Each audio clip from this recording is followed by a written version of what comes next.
Երբ խոսում ենք նստակյաց կենսակերպի մասին, չգիտես ինչի առաջինը պատկերացնում ենք ավելորդ քաշն ու մեջքի ցավը։ Առաջին օղակը դա արյան շրջանառության դանդաղումն է փոքր կոնքում որովայնի օրգաններում։ Շագանակագիղձը չի բուրբուկվում միայն մրսացնելուց։ Քրոնիկական պրոստատիտը հետևանք է նստակյաց աշխատանքի։ Նստակյաց մարդկանց մոտ հաճախ նկատվում է ինսուլինակայունություն։ Որովայնի շրջանում կուտակումը խնձորաձև ճարպակալումը, դա վիսցերալ ճարպի կուտակումն է, դա ոչ միայն մաշկի տակի կուտակումն է, այլ որովայնի պատից ներս, որը բերեց վաղի ինչի շաքարախտի։ Դե երեկոյան կգնամ մարզասրահ, 1 ժամ կմարզվեմ եւ դրանով հարցերը կլուծեմ։ Բավական չի, որ 8 ժամվա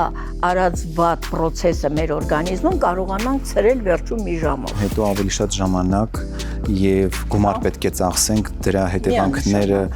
վերացնելու։ Չգիտես ինչի ինձ թվում է, որ այդ մահը, այդ ինֆարկտը, այդ բարձր ճնշումը, այդ շաքարախտը իր համար չի, ինչ որ մեկը հիվանդանալու է, ինչ որ մեկը ճնշում է, բայց ինչ որ մեկից մեկը ինքն է։ Սով, հանգիստ, ամառ, արև, նոր ծանոթություններ, ալկոհոլ եւ ինչու՞ չէ սեռական չարություններ։